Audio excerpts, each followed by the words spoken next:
Hello everyone. Today we are remembering a very important person, Dr. Martin Luther King Jr. I am going to repeat to you the I Have a Dream speech so we can remember all, and I mean all, that he did for us. Wherever you are, please stand. I am happy to join with you today in what will go down in the history as the greatest demonstration for freedom in the history of our nation. 50 years ago, a great American in whose symbolic shadow we stand today signed the Emancipation Proclamation. This momentous decree is a great beacon light of hope to millions of Negro slaves who had been seared in the flames of withering injustice. It came as a joyous daybreak to end the long night of their captivity. But 10 years later, the Negro still is not free. 100 years later, the life of the Negro is still badly crippled by the manacles of segregation and the chains of discrimination. 100 years later, the Negro lives on a lonely island of poverty in the midst of a vast ocean of material prosperity. 100 years later, the Negro is still languished in the corners of American society and finds himself in exile in his own land. So we've come here today to dramatize a shameful condition. In a sense, we've come to our nation's capital to cash a check. When the architects of our republic wrote the magnificent words of the Constitution and the Declaration of Independence, they were signing a promissory note to which every American was to fall heir. This note was a promise that all men, yes, black men as well as white men, would be guaranteed the unalienable rights of life, liberty, and the pursuit of happiness. We must forever conduct our struggle on the high plane of dignity and discipline. We must not allow our creative protest to degenerate into physical violence. The marvelous new Malentini, which has engulfed the Negro community, must not lead us to distrust all white people. For many of our white brothers, as evidenced by their presence here today, have come to realize that their destiny is tied up with our destiny. We cannot walk alone. And as we walk, we must make the pledge that we shall always march ahead. We cannot turn back. There are those who are asking the devotees of civil rights, when will you be satisfied? We can never be satisfied as long as the Negro is the victim of the unspeakable horrors of police brutality. We can never be satisfied as long as our bodies, heavy with fatigue of travel, cannot gain lodging in the motels of the highways and the hotels of the cities. We cannot be satisfied as long as the Negro's basic mobility is from a smaller ghetto to a larger one.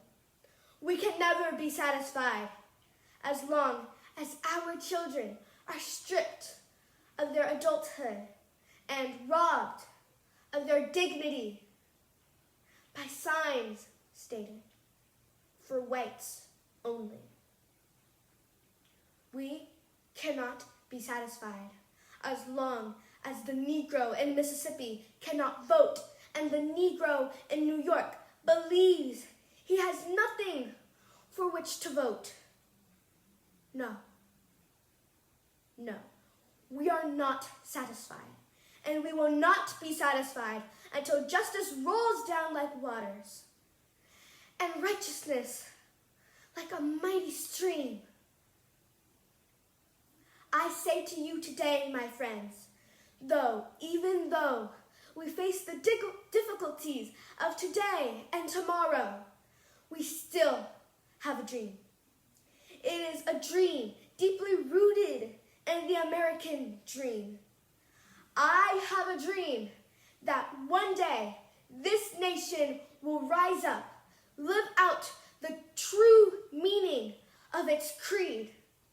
We hold these truths to be self-evident, that all men are created equal.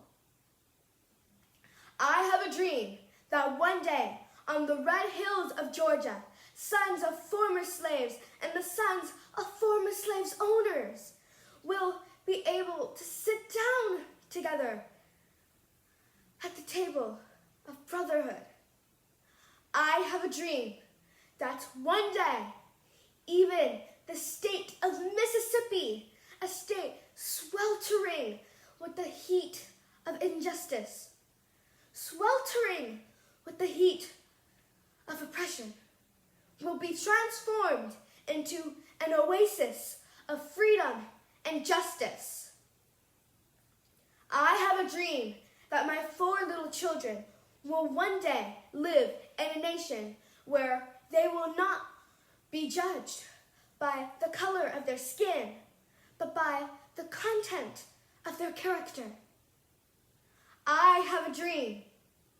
I have a dream that one day in Alabama, with its vicious racists, with its governor having his lips dripping with words of interposition, of nullification, one day, right here in Alabama, little black boys and black girls will be able to join hands with little white boys and white girls as sisters and brothers. I have a dream today. This will be the day when all of God's children will be able to sing with new meaning. My country, 'tis of thee, sweet land of liberty, of thee I sing. And where my fathers died, land of the pilgrim's pride, from every mountainside, let freedom ring. And if America is to be a great nation, this must become true. So let freedom ring from the precious hilltops of New Hampshire. Let freedom ring from the mighty mountains of New York. Let freedom ring from the heightening Alleghenies of Pennsylvania. Let freedom ring from the snow-capped Rockies of Colorado. Let freedom ring from the curvaceous slopes of California. But not only that, let freedom ring from Stone Mountain of Georgia. Let freedom ring from Lookout Mountain of Tennessee. Let freedom ring from every hill and molehill of Mississippi, from every single mountainside. Let freedom ring. When we allow freedom to ring, when we let it ring from every city and every hamlet, from every state and every city, we will be able to speed up that day when all of God's children, black men and white men, Jews and Gentiles, Protestants and Catholics will be able to join hands and sing in the words of the old Negro spiritual. Free at last, free at last. Great God Almighty, we are free at last. Thank you everybody for looking at this video. I hope you have a wonderful Martin Luther King Day, and just make sure to celebrate with your families and be thankful. Bye!